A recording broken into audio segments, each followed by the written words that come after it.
Camera up just a little bit. Back flipped off. How's everyone going today?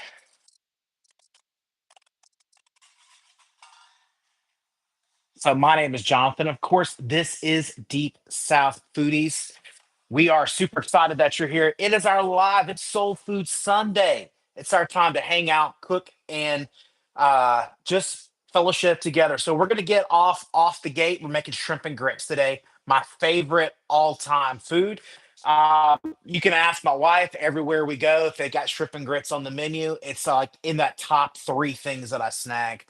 So before we do that, make sure if you have whether this is live or whether this is after it has been posted, make sure you leave questions, comments, concerns, leave down in the comment section. I always answer messages. I'm really good on that. And again, I always want to make sure I answer any questions that are out there. So to get us started, we got to get these grits going first. So I did cheat slightly just so we can kind of speed the process up, learning a little bit week to week. But in here, I have 1 quart of milk, 1 cup of heavy cream, 1 stick of butter. I'm just kind of heating that up nice and gently. Now, we do have a couple options for grits. Obviously, the easiest and most common, readily available is instant grits. And I'm not going to hate on that because that's what is most available on the market. That's what we're going to be cooking today because I know most of you, that's what you're going to have access to, especially the further and further you go out of the South. Now, if you're with us, you're in the South, there's also lots of local great grit companies. We're actually going to be doing a walkthrough of Grit Girl in Oxford this fall, late fall. We're really excited about that. We're going to see how they create stone milled grits. And it's a really cool operation. I've been using their grits in my restaurants for years. So this is going to be a great opportunity to go up, see the facility, and I'm really excited about that. So I've got everything warmed up. The big thing is, again, I'm not blasting this on full boil. What we don't want to have happen is to scorch the milk on the bottom of this pan. All right, let's start with a cup of grits. I'm using Jim Dandy grits. Quaker Oats works just as fine. Doing 1 full cup and then just start whisking away. I'm going to put in a half a cup more here in just a second. If you put this in and you're not stirring it constantly, it's going to drop down to the bottom. It's going to get all clumpy and be very difficult to get whisked in. All right, start to come to a good simmer here.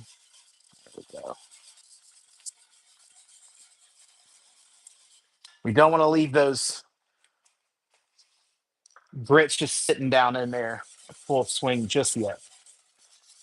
We can do a couple things though right off the bat while those are blooming. A little salt and pepper is going to go a long way for us.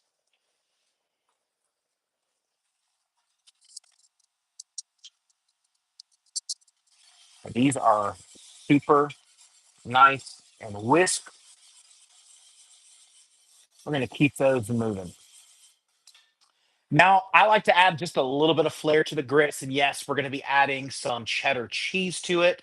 We're also going to be adding one of my favorite little extras to add in, which is poblano peppers. Now, you could do roasted peppers. You could do a play on this with the cheddar cheese and do red peppers and have like a pimento cheese grits type play. But today, we're going to be doing poblano peppers, and that's going to really brighten the color of these up.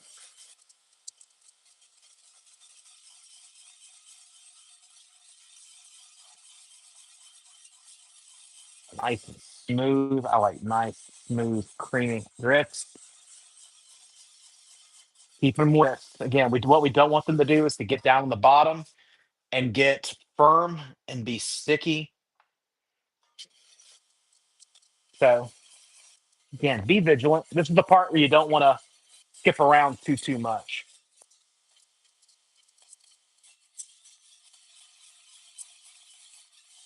All right, these are already starting to bloom up. Woo. It's like molten lava hitting your skin. So please be careful. All right, so from this point, I'm going to turn this off and I'm going to sit it aside right here just for the minute. Now comes time to char up these poblano peppers. Now, again, I'm going to cook them directly on. You could put them on a fire pit. There's a lot of different things you can do. This is the fastest, easiest, quickest way to do this. It's actually just to get them, put them over direct heat. You could do it over your stovetop. You can hear that nice sizzling and that pop. Lets us know that we're working hard.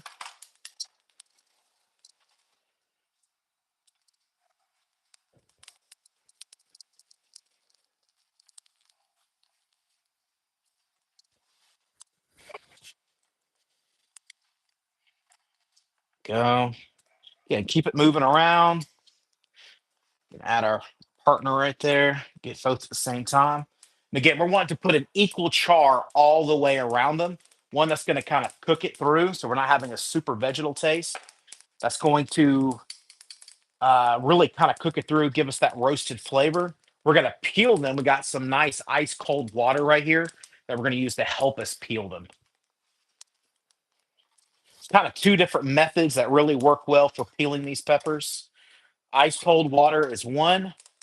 You could also, if I'm doing them in like large bulk and I'm doing like pounds upon pounds at say in a professional kitchen, I'll be roasting them off on all my saute burners. And then I've got a large Lexan or a large container, if you will. I'll wrap it in plastic wrap, and then I'll keep putting the peppers in there, and I'm going to let them steam in there. And then I take them over to a prep sink, and then I'm washing them kind of one by one, and then I can kind of rip the seeds out, do everything I need to do from there. So yeah, look at that, got a nice color on them. Don't be shy to go for it either. See, the skins are already starting to kind of peel off a little bit. Exactly what we're looking for. But notice I did not use any oil or anything on them. Using a stove top like that, you really don't want to use oil in that kind of way. If I were doing it directly over a fire, like say outside, I could probably just toss in just a couple of drops of oil and that would help them out. Inside, it's just too much of a mess. And I don't want to have a fire hazard inside of my house. Doesn't have to be absolutely perfect all over. We're just wanting to get it, let that smoky, smoky, smoky smell coming off of those peppers. This works well with habaneros, jalapenos, any of those like these big peppers. This is also if you're making a chili relleno, this is how I like to get them seasoned up and ready. First one's almost ready. So I'm gonna just come over here, give it a dunk. Then I can kind of start to work the skins off. See, skins are just kind of falling right off of there.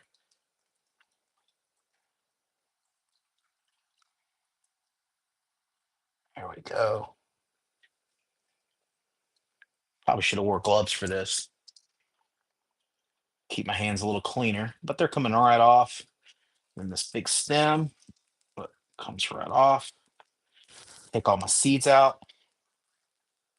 Whew, that inside's hot. Little steam chamber. Listen, I'm going to add just a little bit of this over into my blender. See how our next one's doing. Got one more little spot to catch.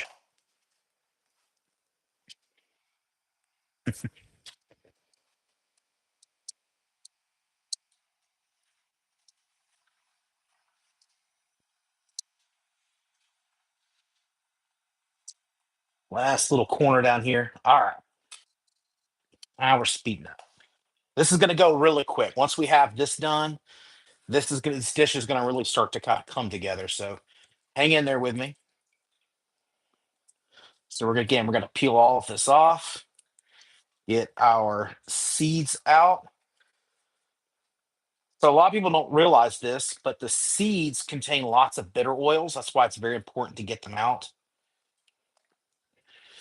It's going to change and really impact the flavor of the dish. So you want to get as much of those out. Doesn't have to be perfect, but as much of those out as possible. There we go. Most of those skins as possible. Perfection. Let's slide this over here, out of our way. Give a quick wash to our hands. Also going to steal just a little bit of water, about a cup's worth. Probably only going to use half of this. Just need enough just to kind of blend this down. If you really wanted to amplify the color, you can also add in spinach at this point. If you really wanted to impact the color of the grits. Struggling, struggling. There we go. The blend so it's nice and smooth.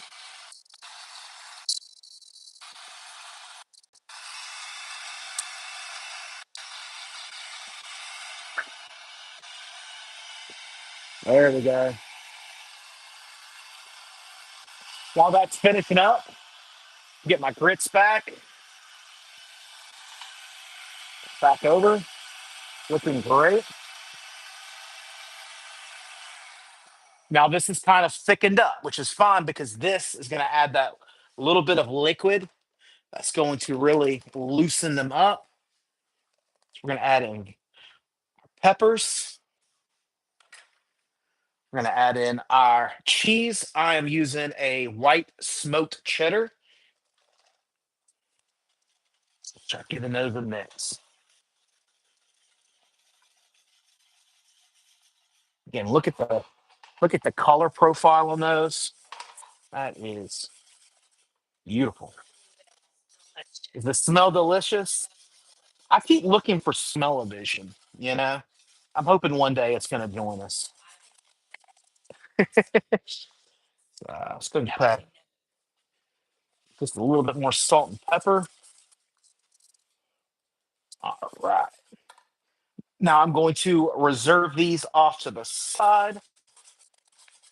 Let's cheat though. Let's give ourselves a little taste. I always forget my tasting spoons over here. No worries. Mm, really taste the smoke, the cheddar, the poblano. You coming to get a taste? All right. So I'm going to set this behind us for now. Let's start getting to the shrimp gravy that we need to create. Now, shrimp and grits is very regional across the South. Not all shrimp and grits. This recipe doesn't pertain for all shrimp and grits across the Southeast.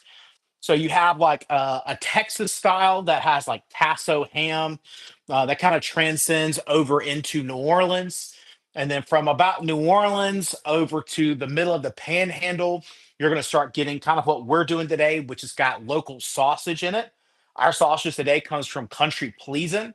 That is in McGee, Mississippi. This is one of my favorite sausages that is made here in the South. It's between this one and Conecuh out of South Alabama. By far, my two favorites. This is the green onion. I'm really excited about that. Green onion and garlic. So let's get this gravy going. All right. So first, I'm going to cheat it. I'm going to add just a little bit of bacon fat. I always save that bacon fat,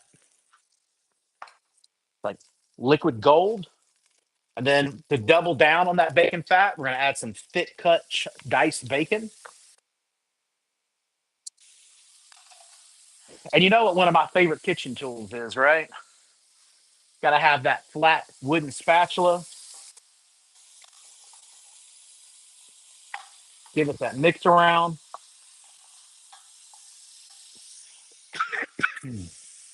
Again, it's going to help us scrape the bottoms, keep everything moving. We're going to let this start to kind of crisp up for a second, and then we're going to add in our sausage. We're going to give the bacon just a little bit of a head start so I don't burn the sausage while the shrimp or the while the bacon is still raw. Ultimately, we want to get this bacon super crispy, right? So it adds into the texture of the shrimp and grits. If we're not careful, we add in everything in too soon. This will be our texture of our bacon. It's just not going to be what we want. So again, it's all about building those layers. Once you've got the grits done, though, this is like a 10-minute dish. We've already got everything for the most part prepped up. So we've got our onions, green and red peppers, garlic, thyme. Of course, we're going to top it off with some parsley and green onions. And then I like to heat mine up just a little bit.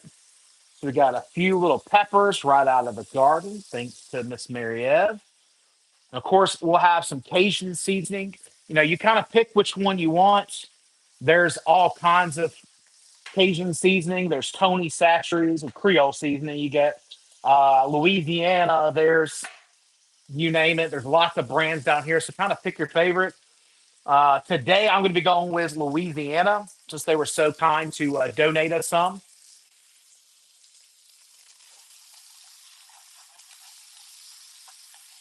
All right,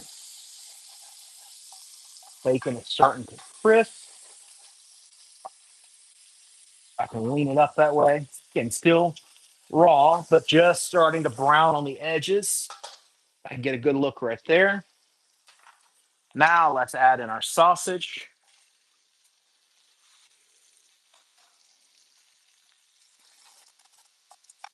Now there are some great sausages to do. The key thing that sausage brings to the table is inside of sausage is a lot of fat. And so what we're going to be able to do is as this renders down, all of those seasonings and all of those things are of that flavor, even the smoke off that sausage is going to get dispersed evenly into the fats of the dish. And what that's going to do is again that disperses flavor across the entire dish as well. So again, we're going to take our time, render this down. If you haven't had a chance yet, make sure that you ask questions down below, leave comments. Again, we're really excited. This has been our it's been probably my favorite time of the week. It's a good time to hang out.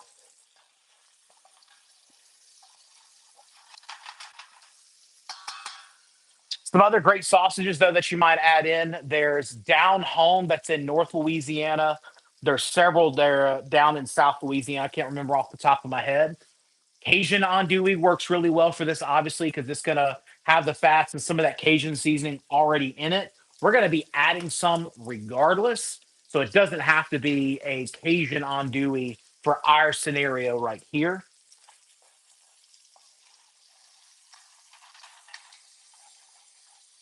And continuing to brown off all of that meat, develop that flavor that we're looking for. So I see that we got some people on. Where's everybody viewing from? Leave it in the comment section. Let us know where you're viewing from. While that's working, I'm going to get our cayenne peppers. Give them a little quick little cut. I like mine just to have just a little bit of spice. That's going to help add just that little bit of love that we're looking for. Peppers right now in the garden are growing absolutely prolific right now, which is a shame in some ways because that's the only thing growing in our garden. It is the only thing the pigs won't touch when they get out. They won't touch the peppers. They love eating all the watermelon and all the tomatoes, but will not touch a single pepper.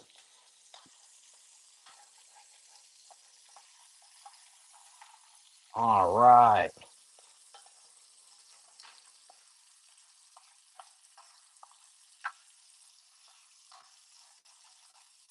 Again, continuing to scrape. Again, that's just flavor building up on the bottom of the pan. Let me lift up. I'm gonna do the thing that Gordon Ramsay tells you not to do. Lift it up, let you take a look. Oh, chef. All right, bacon is coming too. Now remember, as we continue to cook, that is going to continue to render the bacon a little bit because we're going to caramelize all of these ingredients, meaning we're going to cook the moisture out of the peppers and the onions. So let's go ahead and add in our peppers. Got red and green bells.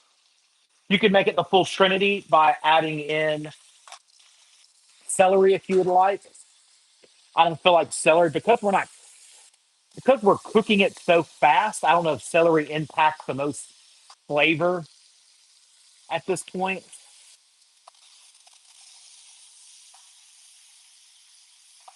So what's happening in the dish is that we are starting to release moisture out of these peppers and onions. All right, onions, especially store-bought peppers, are packed full of moisture. So as they are releasing that moisture, yeah, I'm using the flat part of the spatula to come through and scrape all that deliciousness that's on the bottom of the pan. Do not waste that deliciousness. That's in the culinary world, we call that fond. Fond is like the gold of the plate. It literally creates all the flavor that you're looking for. So as we're cooking away, we're just constantly scraping, moving, scraping, moving, and scraping.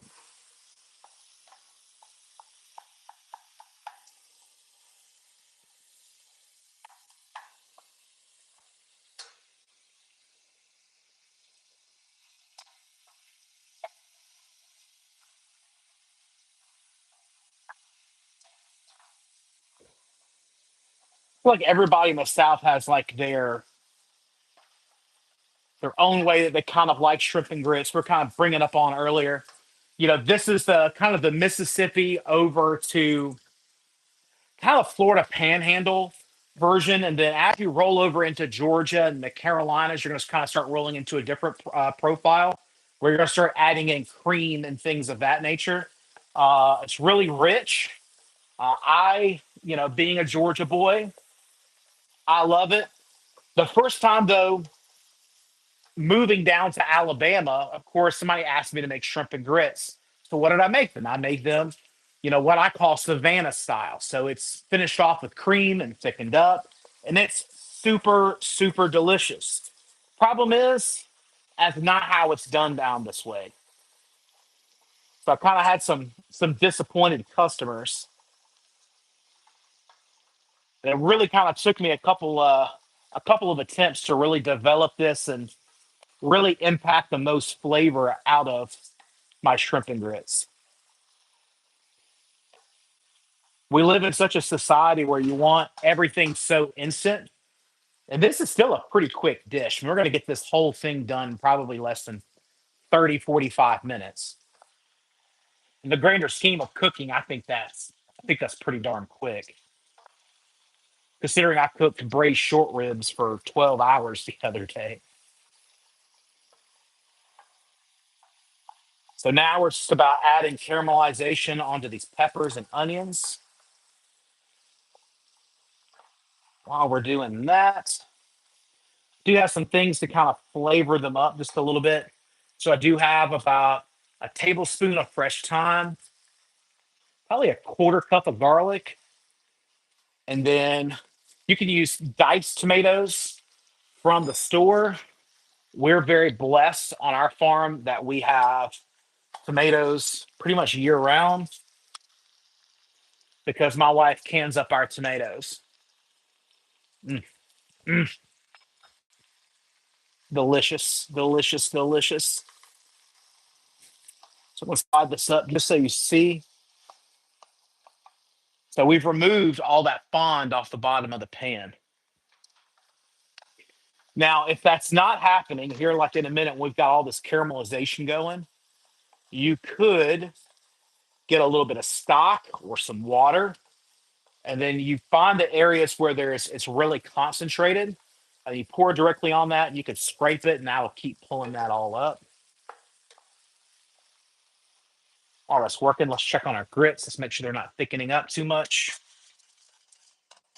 I mean, I'm gonna brag on that one more time. Look at that color of those.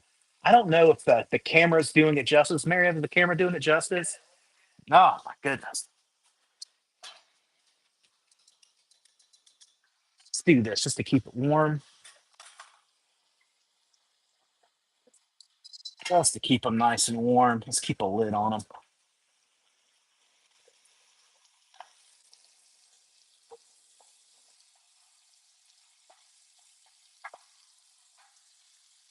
Again, don't feel like you got to rush it. This is where all the flavors built.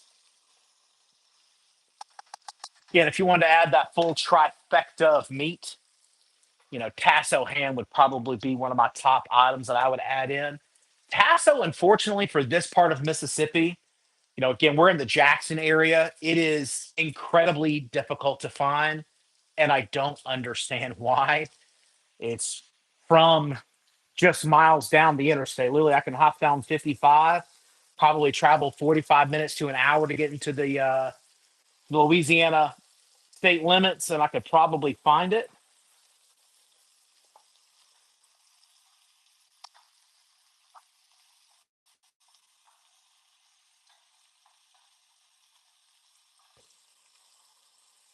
All right. Now we're starting to see some caramelization on the peppers and onions. So now we're going to add in our garlic, fresh thyme, give that a good swirl for a couple seconds here. Yeah, we want to make sure that that garlic is fully developed in. You definitely don't want it to be raw.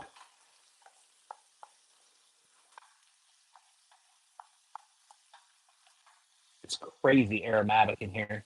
It is. I'm hungry. I wasn't that hungry before we started, but I am definitely hungry now.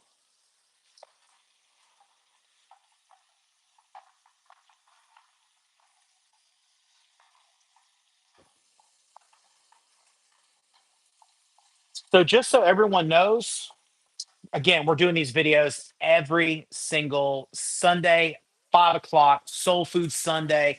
It's going to be a great time to continue to hang out with us. There's just, again, it's a great time to fellowship, hang out.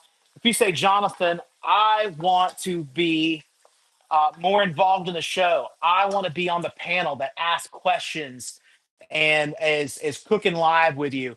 You have lots of options. So soon coming up, it's not developed yet, so kind of a preview, if you will. We're going to be changing into a different streaming service, so we'll continue to post through YouTube. But through an email link, you'll be able to jump in, and we can have up to 20 people live with us. So you could be cooking at your home, asking questions in live into the show. And I think that's going to be a lot of fun. All right, we've got nice and sweated down on that garlic. That raw, pungent garlic smell is gone. Let's get to our Cajun seasoning. Now, the temptation for most people is to get Cajun seasoning and sprinkle it in at the end. Again, we've got all this delicious, flavorful fat that's there in the bottom. That is the perfect vessel to bloom our seasoning in. Again, that's going to really allow all the flavors to be distributed throughout the entire dish. I'm going to start to add a little bit of our Cajun seasoning.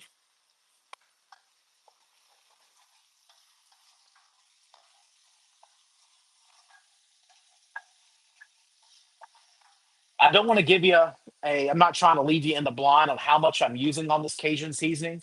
The problem is the sodium levels on all these different Cajun seasonings are different. So, Jonathan, I had another one over here a minute ago. So you got Tony Chachere's. It's a little bit closer. It's kind of hard to see on the camera, but like the stuff that you get in like the big bulk, it's got a lot of paprika in it and not as much sodium, which colors things up differently, right, wrong, or indifferent.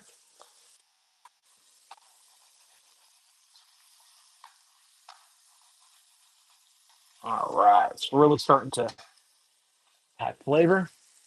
So now I'm going to add just a couple more drops in here, just because we're adding in tomato sauce.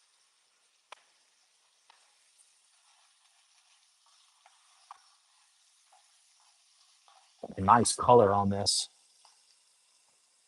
So let's add in our tomato sauce. This is a quart jar, so I'm gonna start with a half a quart. Yeah, that's looking good. Again, fire roasted tomatoes, that'd be another great option that would impact a lot of great flavor. Add in another cup's worth. See how that distributes in. There we go. And again, I like to keep this a little on the thick side. Let this bring up to a little bit of heat. Let it sit for a second. Now, Jonathan, you've not cooked any actual shrimp yet. And there's a reason for that. So you kind of have a couple different options here. So one, you could have added the shrimp in and then added the sausage and the bacon. The problem is by the time we stew this for a minute, the shrimp would have been like rubber bullets. So what we don't want to do is add everything in and then it has the absolute worst texture to man whenever we actually go to eat. This is one of those things that I'm very weird about in the restaurants. I don't cook the shrimp first. That is the last thing I'm going to do. So I'm going to take this, not to use up too many pots and pans in your kitchen, but trust me, it'll be worth it. Let's taste this first before we go too far, before we get skipping around.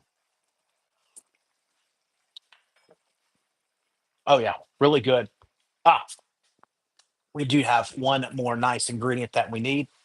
This is our ultimate bottle of the hottest hot sauce we have ever made. And I'm really excited about it. The episode actually comes out tomorrow, September 1st. There is actually going to be a hot sauce giveaway. So make sure you do not miss out for someone to help me name this hot sauce. So make sure you watch the video. Releases out tomorrow, 5 p.m. It's a great chance to possibly win a nice bottle of hot sauce, as well as see how we made this hot sauce. Inside of this hot sauce bottle is ghost pepper, cayenne, Tabasco, pimento, red bell, and yes, Carolina Reaper. So yes, this is an absolute Burnham sauce. I am going to add a couple drops. Again, I like mine with a little bit of heat. Again, just to spice up your life. Again, we live down here in the South. We like a lot of flavor in our food. Make sure you don't miss out on that video. It's going to be a lot of fun. And again, I'm sure there's going to be more than one bottle inside of that giveaway. All right, let me find one more saute pan because I didn't prep myself properly. Boom. There we go.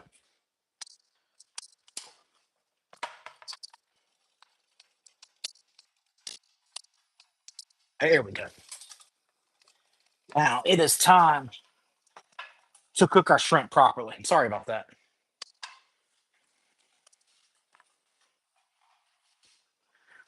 So again, we're going to get this super hot. What we don't want to do is add shrimp in here and basically steam the shrimp. We want to fully cook the shrimp, put a little bit of color on it, add in a nice flavor into the pan that we're going to add over into this one. So shrimp, I'm going to go ahead and put this out there. Not all shrimp are created equal. And I have a whole video on that. When this video is posted, you'll be able to see the link in the description for it. We talk about tripolyphosphate versus bicarbonate as a moisture retention agent. And that sounds really high technical, and it's really not. Shrimp, naturally, right out of the ocean, is really dry. And so it doesn't contain lots of moistures and fats, right? That's why a lot of people recommend shrimp as a very healthy option. The problem is when you don't have some kind of moisture retention agent, it's just super dry. It has the texture of leather. So they use what's called tripolyphosphate. They put it into the water that they're sitting in, and basically that forces the shrimp to kind of soak up. And it does a lot of things. Obviously, moisture retention. The other half is the shrimper. It gets that shrimp to bulk up in size, and then they can kind of sell that 21.25 to you as a maybe a 16.20 or maybe a 10.14. So the problem is when you go to cook it, all of that is going to naturally cook out. And so when you're cooking shrimp, that white murky liquid, sometimes you'll see it in scallops, you'll see it in lobster tail, all those crustaceans. You're going to start you'll see that milky liquid, and that lets you know that that's got tripolyphosphate in it. And tripolyphosphate, it's not the devil, it's not terrible, but the bicarbonate bypasses that. Bicarbonate again, it's a natural occurring element. So again, we're kind of getting away from the chemical side of things. It's also going to make sure that that shrimp, because it's not forcing the shrimp to bulk up, it's allowing it to soak in moisture without really pumping up the size. So when you go to cook, the shrimp is going to stay the same size. If you're really interested in getting like super geeky into it, I'll leave the link in the description. But again, I used to be a corporate chef that represented one of these brands. It is absolutely, to me, I find it important as a chef. Obviously, perfectly local shrimp is where it's at. I wish at this point in the season I could find local shrimp in Jackson area, but I could not today. I went on my best darnest search today for some local shrimp, and it just was not happening. So I have these beautiful shrimp though, and again, their moisture retention agent is bicarbonate. They're already cleaned up. They're ready to go. Got the pan smoking hot. Let's add in our scrimps. And nice good old,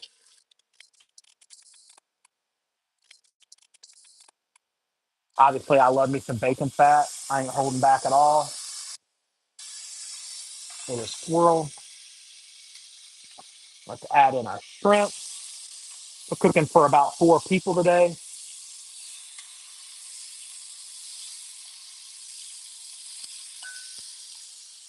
My wife's looking over at me. She's like, pretty sure you're cooking for 8. We have 6 kids. So this is actually our dinner tonight. I'm sure they're gonna be devastated that they have to eat shrimp and grits tonight for dinner.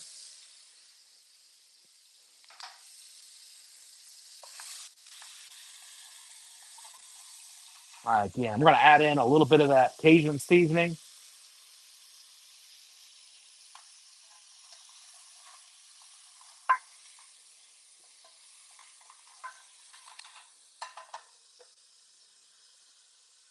Clear off our area.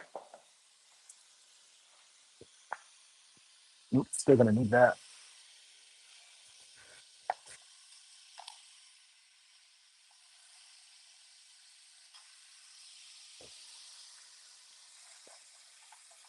Shrimp are already starting to cook up. Again, they look nice, plump, juicy. Gonna give you a little quick look. Again, notice that they're pretty much the same size as how they went in.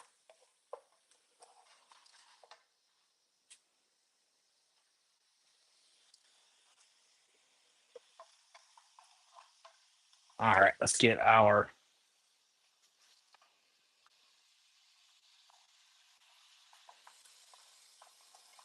They are about 80% of the way cooked through. So I'm gonna add them over into our gravy. And just kind of finish them up in here. And while they're doing that, let's start to get everything plated up while that's cooking through.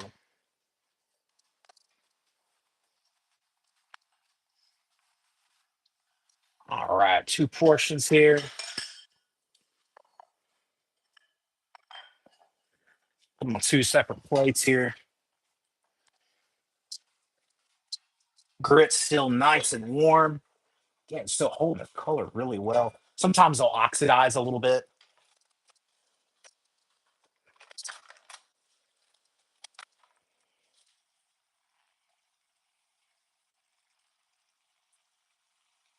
Really love the color of these.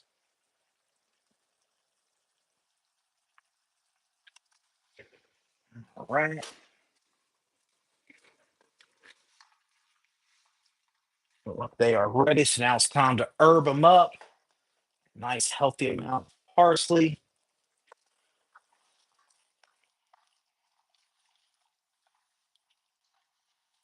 Beautiful, beautiful, beautiful. Now let's start topping them off.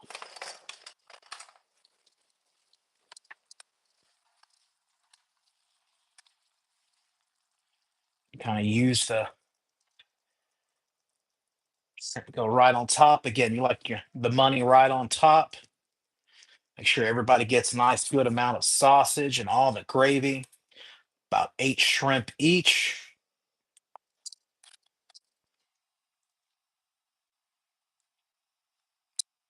Man, I'm so hungry right now. Yeah, we don't want to cover up all of that hard work that we did on those grits. Really like how the grits kind of stick out a little bit from it. Now, a nice little generous portion of some green onions on top to freshen it up. And you know what time it is. Now it's time to taste test. I don't think I've been this excited about a taste test all week.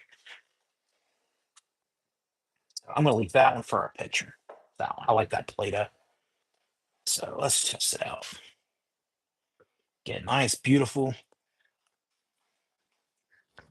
Oh, yeah. Cheesy, creamy grits. Grits is one of those things where a lot of people don't get right. It's always, a lot of people struggle to get it cooked all the way through and to get that creaminess level. My wife here is a Yankee. So her level of grits is not always spot on. She's done really good. I've trained her well. But, for them, most people above the Mason Dixon line, grits is really the only thing that's used for is Christmas decorations. They'll put it over the Christmas villages and decorate their Christmas villages with it. Crafts. See, down here, it is a whole way of life. When post Civil War and when times got hard down here, corn was really easy to grow. So that hominy corn, and there's a couple of different versions of it. It's a really cheap meal that again it could be dried up and stored and then milled down and then again cooked in probably back then in water. But for us, because we have the luxury of being on the up and up, we get to use milk and cream. Oh man, that's so good. Get the smokiness off that sausage and the bacon, the smoked cheese. I'd pay all day for this in a restaurant. It has been my absolute pleasure to hang out, cook, goof off. If you haven't had a chance yet, make sure that you subscribe to the channel if you're not. Please join us next Sunday and every Sunday as we cook at 5 p.m. That is Central Time, 6 p.m. if you're Eastern. And again, it's about cooking, fellowship, hanging out. If you got questions, again, leave them in the comment sections. We're going to make sure that we answer them up. Until next time, though, it's been an absolute pleasure. And I got to go finish this off before my wife steals it from me. Bye.